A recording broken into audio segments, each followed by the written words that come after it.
ذکریہ کی طبیعت میں عجیب سی مایوسی ہے۔ وہ ہر وقت ایسے پریشان سا دکھتا ہے، خاموش بھی رہنے لگا ہے، جلد رونے لگتا ہے۔ یہ سب کیا ہے؟ ایسا کیوں ہو رہا ہے؟ ثانیہ سبزی بناتے بناتے سوچ رہی تھی۔ اس کی ایک عادت تھی کہ وہ جب بھی تنہائی میں ہوتی تو اپنی زندگی کی ہر ایسی چیز کا گہرائی سے جائزہ لیتی جو اسے کسی بھی طرح سے کوئی ہلکی سی بھی تکلیف دے رہی ہوتی تھی۔ اسی پختہ سوچ تھی کہ ہماری ہر مشکل کے پیچھے کہیں نہ کہیں ہمارا اپنا ہی ہاتھ ہوا کرتا ہے۔ ذکریہ ایسا کیوں کر رہا ہے؟ اس کی پرورش میں مجھ سے کیا غلطی ہوئی؟ وہ دن بدن اعتماد کھو رہا ہے، دوسروں کے مقابلے میں خود کو پیچھے سمجھتا ہے۔ کیا وجہ ہے؟ ایسے کیسے ہو سکتا ہے کہ اسکول میں ہمیشہ اچھے گریڈز لینے والا اور گھر میں بھی بہت پڑھ کر سب کے کام آنے والا بچہ مایوسی کا شکار کیوں ہو رہا ہے، ڈپریشن کا شکار ہو رہا ہے؟ اس کی کیا وجہ ہے؟ وہ اسی بات پر غور و فکر کر رہی تھی۔ دراصل ہر بات، ہر مسئلے کا حل ایک وقت ہوا کرتا ہے۔ غبار اس کے حکم سے چھٹتے ہیں، نگاہوں پر پڑے پردے اسی کی رحمت سے گرتے ہیں۔ عقل پہ کی چھایا اندھیرا اسی رحمان اور رحیم کی مہربانی سے اجالے میں تبدیل ہوا کرتا ہے۔ وہ اٹھی اور 2 رکعت نماز ادا کی، اللہ تعالیٰ سے اپنے بیٹے کی ہدایت کی دعا مانگی۔ وہ مالک ارض و سما اچھی طرح جانتا تھا کہ بیٹے سے زیادہ ہدایت کی ضرورت خود اس کی ماں کی اپنی ذات کو ہے۔ اماں، آج مجھے میری ذات پہ مضمون لکھنے کو ملا ہے، آپ لکھ دیجئے۔ ذکریہ نے رف کاپی اپنی ماں کی طرف بڑھاتے ہوئے کہا، ارے واہ، ذات آپ کی ہے اور مضمون میں لکھوں؟ ثانیہ نے اسے گھور کر دیکھا۔ آپ خود لکھیں، میں بعد میں کریکشن کر دوں گی تھوڑی سی۔ تھوڑی ہی دیر میں ذکریہ مضمون لکھ کر اس کے سامنے رکھ دے اور خود کمرے کی طرف چلا گیا۔ میرا نام ذکریہ ہے، میں 6ٹھی جماعت میں پڑھتا ہوں اور میں بہت بیوقوف ہوں۔ میں ہمیشہ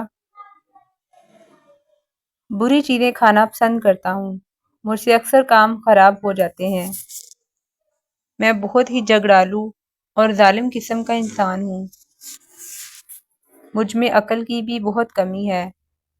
میں بہت کچھ نہیں ہوں، میں اچھا بھی نہیں ہوں، میں کچھ اچھا نہیں کر سکتا۔ میرے بہت سے نام ہیں، مثلا نکما، کم عقل، بے وقوف، سست، بہانے باز، کاہل، خود غرض اور ناشکرا انسان۔ یہ تھا میرا تعارف اور یہی ہے میری ذات کی اصل حقیقت۔ میری ذات کی اصل حقیقت جیسے جیسے ثانیہ مضمون پڑھتی جا رہی تھی، حیرانگی اور پریشانی کی ملی جلی کیفیت اس سے اس کی آنکھوں کی پتلیاں کبھی پھیلتیں اور کبھی سکڑ جاتیں۔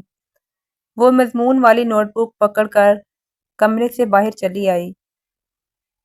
وہ لاؤنج میں صوفے پہ بیٹھا میچ دیکھ رہا تھا۔ وہ نرمی سے اس کے پاس آ کر صوفے پہ بیٹھ گئی اور دھیرے سے بولی، ذکریہ، یہ کیا ہے؟ یہ آپ نے کیا لکھا ہے؟ وہ جانتا تھا کہ اس نے کیا لکھا ہے۔ سوک انکھیوں سے ماں کی جانب دیکھا اور سر جھکا لیا۔ اس کی ماں بولی، ذکریہ، یہ آپ نے کیا لکھا ہے اور یہ کیوں لکھا؟ وہ جھکے ہوئے سر کے ساتھ اس کے قریب سے اٹھا اور باہر چلا گیا۔ دوسرے بچوں نے جب دیکھا کہ ماں اسٹڈی روم سے اٹھ کر جا چکی ہے تو وہ بھی وہاں سے نکل کر کھیل میں لگ گئے۔ وہ چپ چاپ اپنے کمرے میں آ گئی۔ مجھ سے کیا غلطی ہو گئی ہے؟ میرے رویے میں کیا خرابی تھی کہ میرا بیٹا اپنے بارے میں اتنا منفی سوچنے لگ گیا؟ کیا غلطی ہوئی؟ ہر بات میں اپنی ہی غلطی پر گہرائی پر غور و فکر کرنے والا ثانیہ آج سخت آزادہ تھی، بہت زیادہ پریشان تھی۔ وہ یوں ہی سوچے جا رہی تھی کہ دماغ میں ایک بات بجلی کی طرح کوندی، ثانیہ بی بی، ذرا غور کرو، جو جو القابات تمہارا بیٹا خود اپنی ذات کو دے رہا ہے، کیا وقتاً فوقتاً تم ہی اسے یہ سارے القابات سے تو نوازتی نہیں رہی؟ معمولی باتیں، چھوٹی چھوٹی غلطیوں پر نہیں دیتی رہی؟ کیا ارے وہ الفاظ جو میرے منہ سے بے دہانی سے نکلتے ہیں میرے بچے نے اپنے دل پر لے لیے اور خود کو ویسے ہی سمجھنے لگا۔ وہ الفاظ اس کے سینے میں پروست ہو گئے۔ میرے لفظوں نے کس طرح سے، میرے جملوں نے میرے بچے کی روح کو گائل کر کے رکھ دیا۔ میرا بچہ، میری جان، میں نے اپنے بچے پر بہت زیادہ ظلم کیا۔ دھول چھڑ چکی تھی، اندھیرا اجالے میں بدل چکا تھا۔ ہم تو مائل با کرم ہیں، کوئی سائل ہی نہیں۔ وہ ایک ایسی سائلہ تھی کہ جس نے کبھی اپنے مالک سے اپنی غلطی کا ادراک مانگا۔ اس مالک نے بڑھ کر نہ صرف یہ سارا معاملہ کھول کر رکھ دیا بلکہ اس کے سامنے ایک بہترین حل بھی پیش کیا، اور بہترین حل تک اس کے ذہن کو رسائی عطا فرمائی۔ اب بھی کچھ نہیں بگڑا، میں اس کی ماں ہوں۔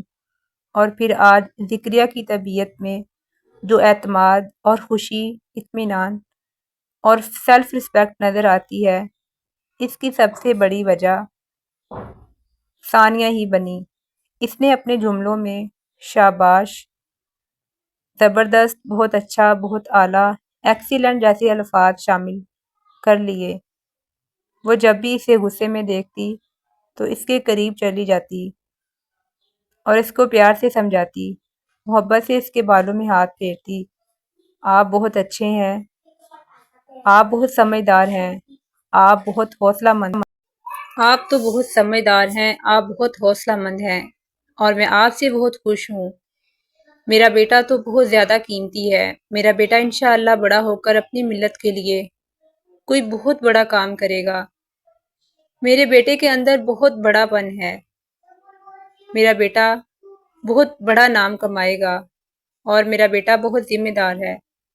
میرے بیٹے کی بہت سی اچھی عادات ہیں، اور ایسے ہی کئی چھوٹے چھوٹے جملے جیسے ذکریہ کے لیے طاقت بن گئے۔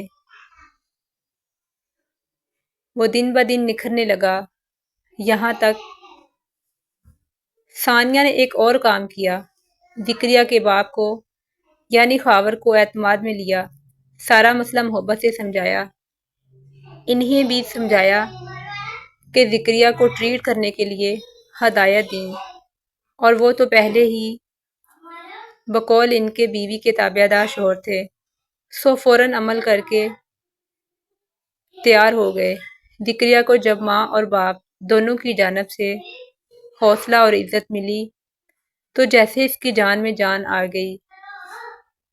اب وہ روز بروز نکھرنے لگا۔ زندگی کی دوڑ میں تیز دوڑنے کے لیے ماں باپ کی ستائشی نظریں جیسے اس معصوم کے لیے ایک ٹانگ کا کام کرنے لگیں۔ اور یہ تو ایک حقیقت ہے کہ انسان خواہ چھوٹا ہو یا بڑا، شاباش کا لفظ بہرحال اس کی سپیڈ پر اثر انداز ہوتا ہے۔ تو پھر آج ذکریہ بدل چکا ہے، اور ذکریہ کے بدلنے سے گھر کا ماحول بالکل مکمل طور پر بدل چکا تھا۔ ذکریہ اب بڑا ہے، بقول خاور صاحب کے ان کے بچوں نے ریل گاڑی کا انجن ہے، تو پھر کیونکہ اب انجن سب کی رفتار سے اپنا کام کر رہا ہے، تو ریل گاڑی بھی پوری تیز رفتاری کے ساتھ بھاگ رہی ہے۔ وہ کبھی کبھی پیار سے اپنی ماں کے ماتھے پر بوسہ لیتا۔